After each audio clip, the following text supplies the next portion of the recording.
On today's episode, I'm joined by Stephanie Shaw, a health and wellness speaker, course creator, and host of the podcast Hello Hot Flash.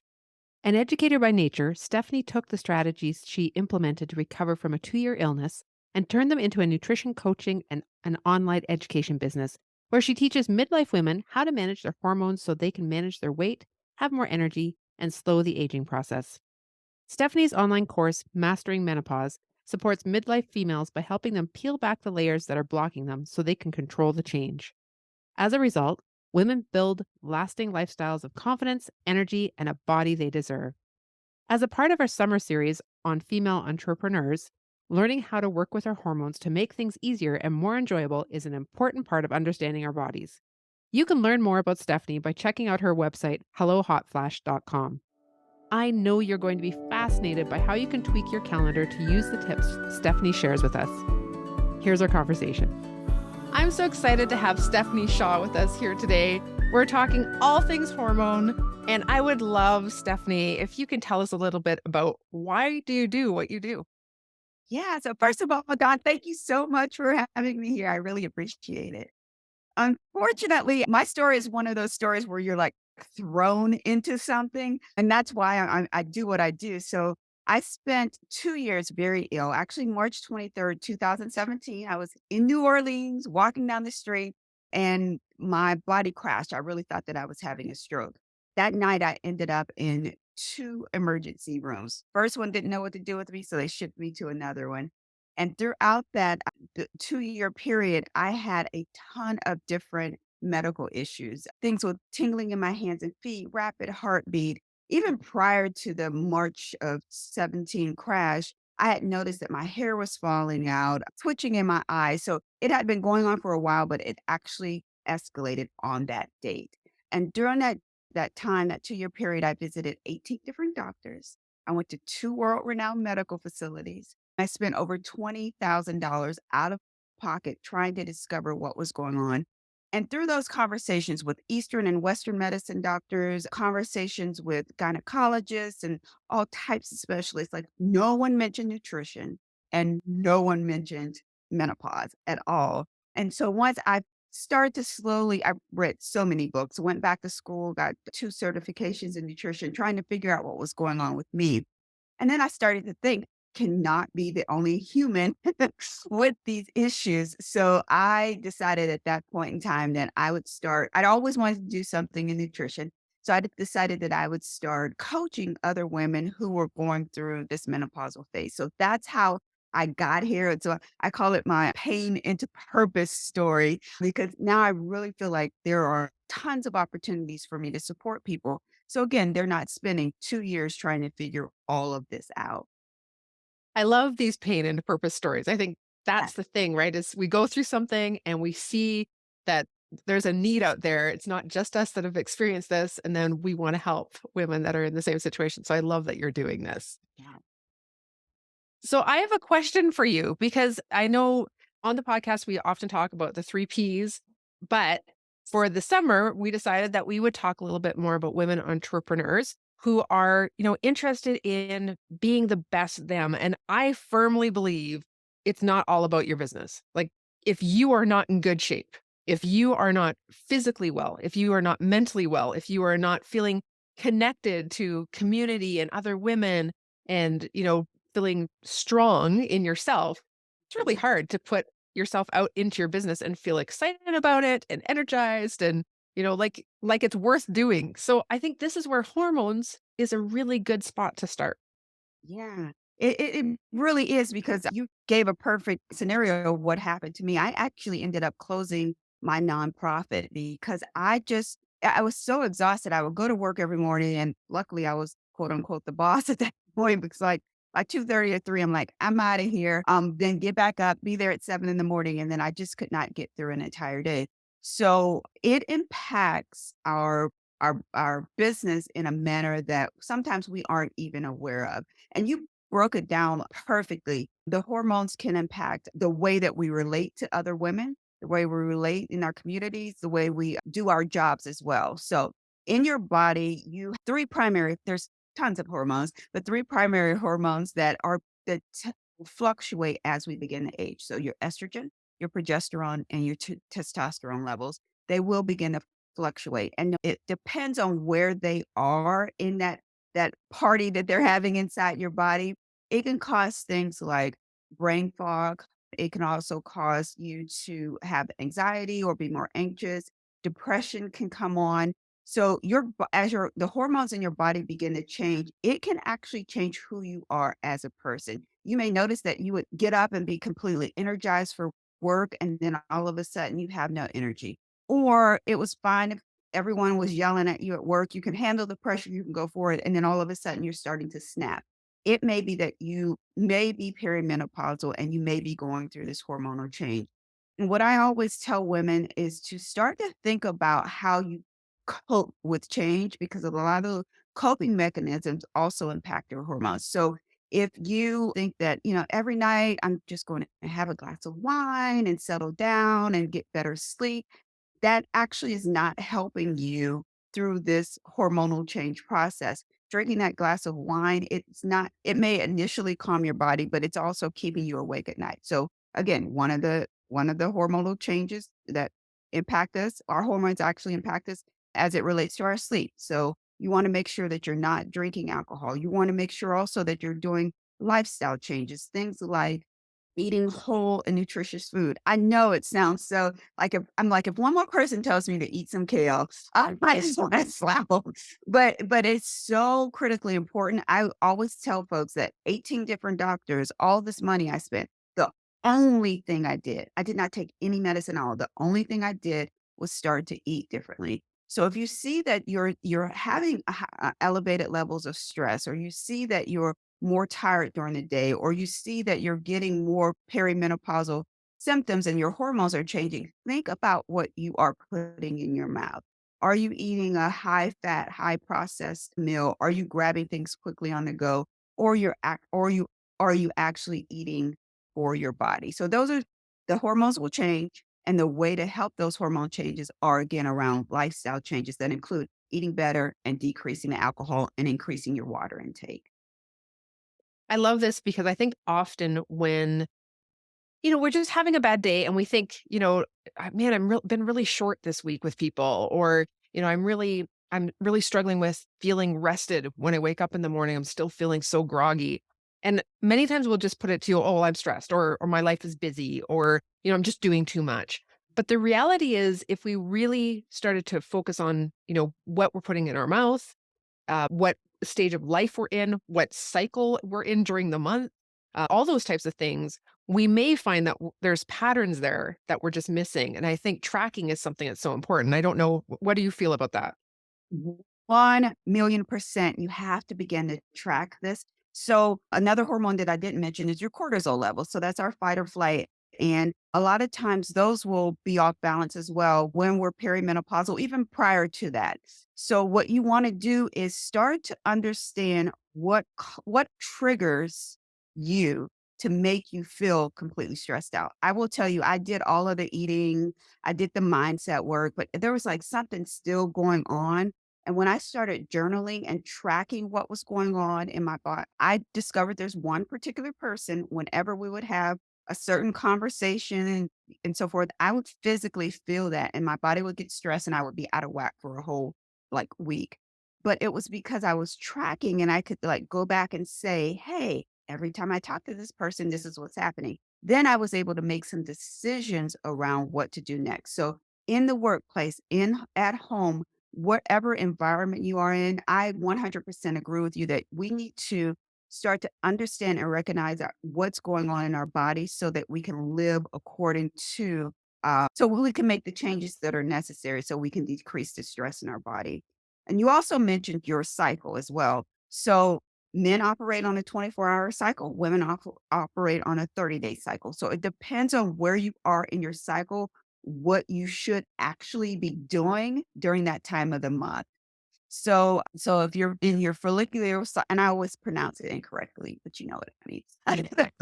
Follicular cycle, you may have this higher level of energy in this world domination, and you may not even be aware. You might man, it feels like I have all this energy and I'm so excited and I can get all this work done.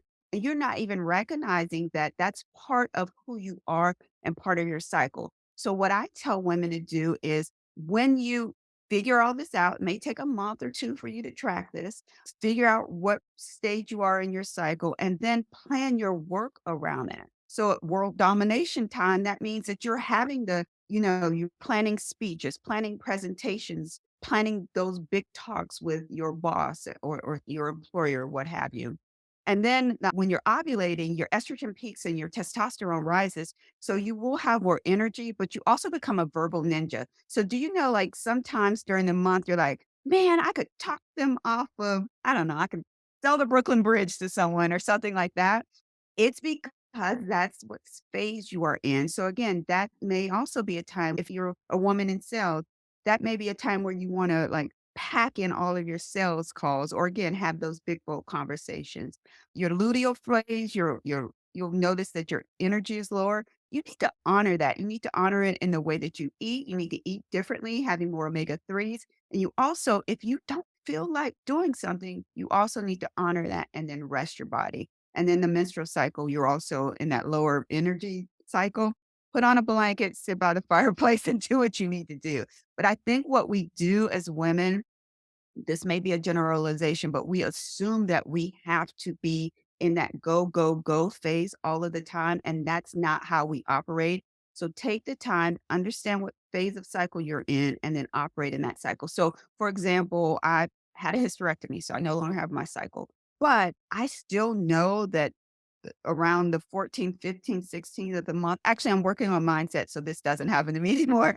But I still know from tracking prior that that's my time where I am like antsy, I get brain fog. So I still schedule less meetings and less time to confront or big projects, I should say, around that time. So it's so powerful. I stayed on that a little long, but it's so powerful. When I learned about it, I'm like, oh my gosh, why didn't anyone ever tell me this as a young child when I started my cycle that, there's these four phases. So as women owners, as business owners, when you're procrastinating or you're thinking about perfectionism, the things that you talk about all the time, think about what phase of cycle you're in as well. And that may be bumping up to that, and so don't label yourself. Just know this is where I'm at. I'm going to move past it. And this is how I can do that. But it takes time. It takes time to learn your body, but it's wonderful once you do. For the months of July, August, and September, we are focusing on being a woman entrepreneur. I know personally that along my journey, there have been some amazing coaches who have helped me figure out exactly what I wanted to do and how I wanted it to look and feel. Sometimes the overwhelm was crazy, and I needed that outside view to help simplify what I needed to focus on and to keep me accountable. My favorite thing about working with a coach is that I get more done in less time. Whether it is learning to manage my time, having step-by-step actions to complete a goal, or having someone to help me overcome limiting beliefs and mindset blocks, the coaches I have worked with have been a huge part of my success. Maybe you're looking for a coach or are curious if it's something you need. Because I believe so highly in helping women on their journey, I want to offer you something special. Each month, from July through September, I'm offering 30-minute strategy calls for free to the first 6 women who book a call with me. Each month, 6 new spots will open, and I hope you will take advantage of this time to get clear on where you are and where you want to go. I love learning about the women in my community, and I'm looking forward to hearing about what you want to create. Book your call by clicking on the link in the show notes, or go to my podcast page on my website, pursueprogress.com/podcast. These 6 spots are first come, first serve, so don't wait. Now, back to the podcast. Yeah, I agree with you. Like, I wish this was something that was taught in school when I was a kid, getting my cycle, because I think we really can work with our cycle. And Mhm. often, or at least in my experience, it was just like, I don't have my period or I have my period. Like, that was basically my cycle. Right. You're right. Exactly. Because that's all we were taught. And I don't know if it's because, well, I think one of the reasons why I've been reading these really feminist books, but kind of about how, men created a French gentleman created the term menopause and how it was men that was, they were creating the information that we were using. And so as more women started to get into the field, and understand what their body and their rhythm was like, they could start explaining it in a different way. So we knew the 4 cycles. And then I think it took that time where like 5 years ago, 10 years ago, I would have never been on a podcast saying I had a hysterectomy or talking about my period or you know what I mean? So I think what the beauty in all of this is, while maybe we didn't get that education, that's what we're here for. If you run a business, if you're a woman entrepreneur, you need to make sure that the women on your team that are younger than you know this, your nieces, your daughters, and so forth. I think we're getting to a stage now where now we'll be able to benefit from this knowledge more than we were in the past. Yeah, agreed. Totally. I love the idea. And for me, it's been about 2.5-ish years that I've been running my business based on my cycle. And I find it's yeah, it's awesome. It's so interesting because I know like these are the days that I have calls scheduled in my month. These are the days that I do more like physically, I run around and do more things, get more appointments in, get more stuff done. These are the days that I take for copywriting because those are the days where I'm just more creative, right? Like it's so helpful. Yes. I love that you said the copywriting part too, because it could take me 2 weeks to write 2 articles, or it could take me like 4 hours to write 5 articles. And once you understand that magic, and so in my mind, growing up, I thought I was just crazy. I'm like, how do I have all this energy and then I lose it all? And how can I think so clearly? And then I'm thinking crazy. Like I didn't understand that process. So for the women listening and who don't understand, get a book that teaches you about the flow of your cycle. Because just like you said, when you step into that magic, it is magical. It's crazy. I call it our superpowers because we're super women. Yeah, totally. And I think when you really do understand, and I think that's key, it's the tracking, it's the getting to know those different phases, it's understanding how you are in those phases because we're all slightly different, but understanding how you are in those phases and then be able to incorporate that into whatever your business, format looks like. It just makes it so much easier every day to feel like, "Oh, okay, this I'm not trying to force something to happen." Like your body's working with you. Yeah. And the more you know also, and I always bring this up because the 18 doctor things, but the more you know about your cycle, the more you are watching that, maybe my estrogen levels are lower, maybe my cortisol levels are spiking. When you can track that and have that type of conversation with your medical practitioner, that is also going to help him or her inform next steps. Always ask for lifestyle changes steps first before you jump to medicine, is what I always say, but that's going to help in those conversations. So I have 3 boys, 3 grown men. One's married, one's getting engaged, and the other is like, I'm going to be a great uncle. But I've talked to them about these cycles too. So it's not just for us, it's education that needs to happen in the workplace. It's education that needs to happen with our husbands and with the men in our lives too.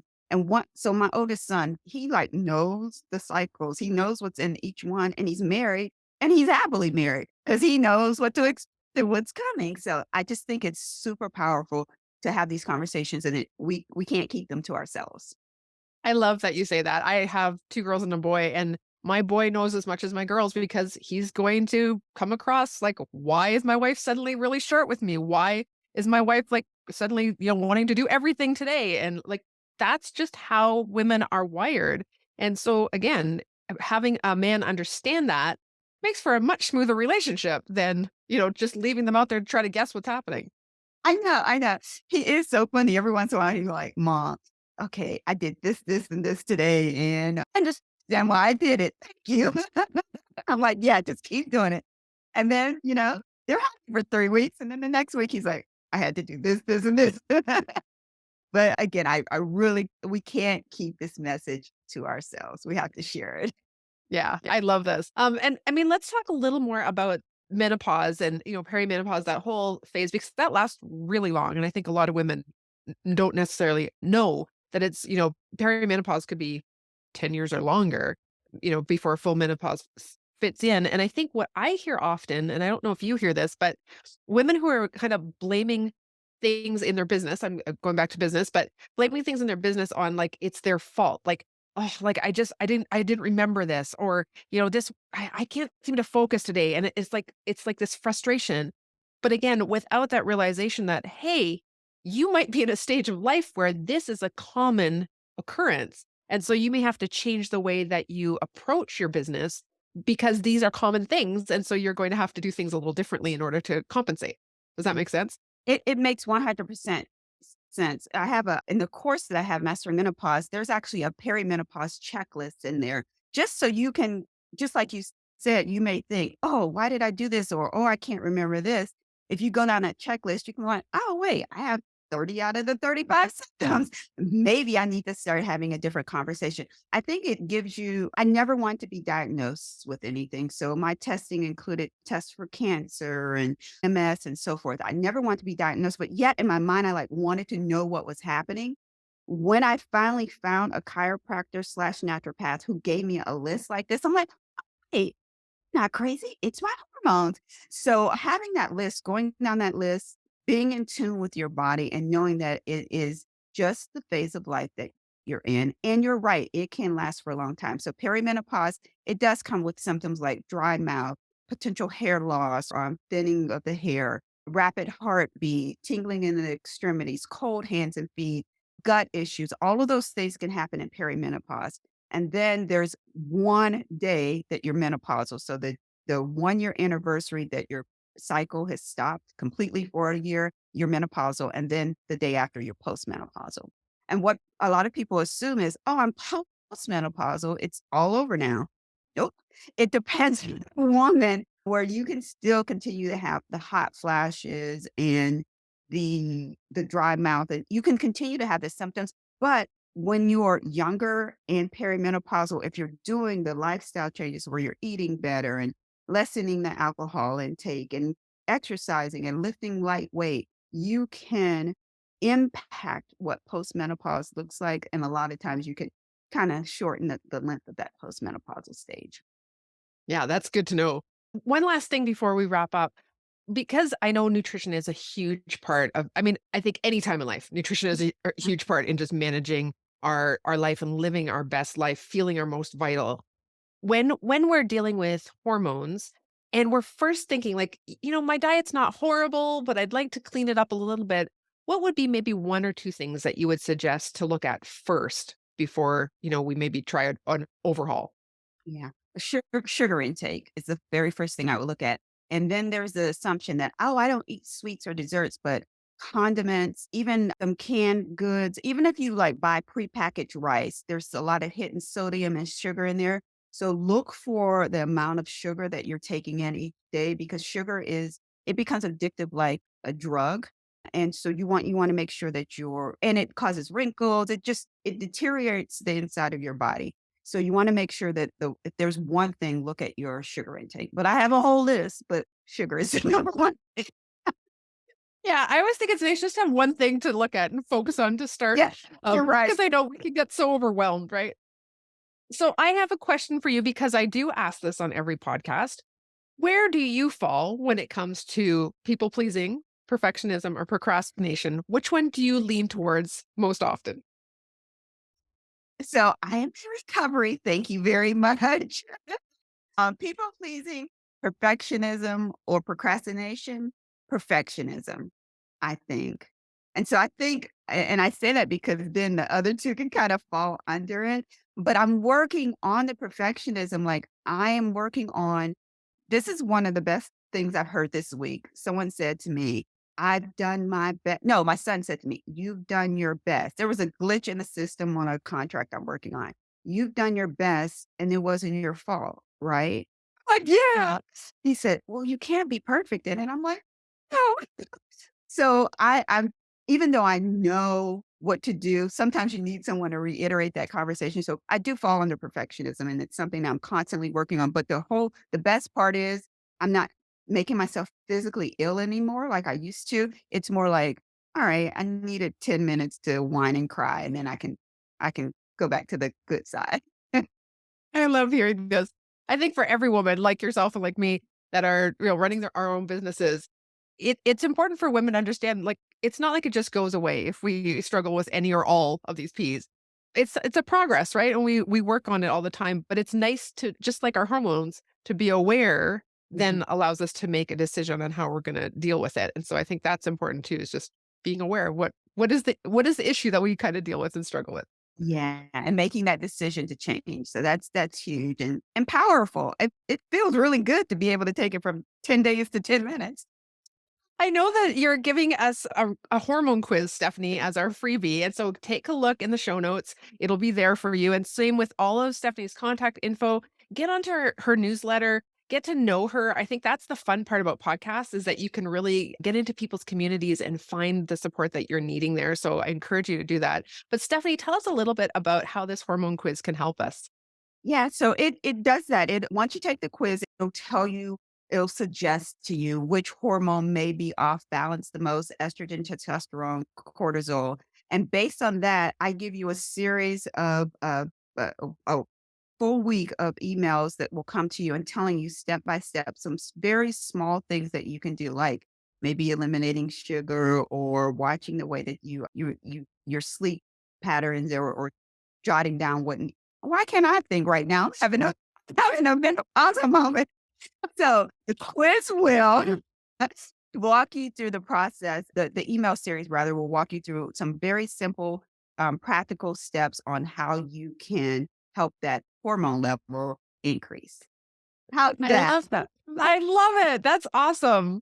me being completely transparent and honest. Don't even edit that part. I mean, I think that's the reality is none of us are perfect.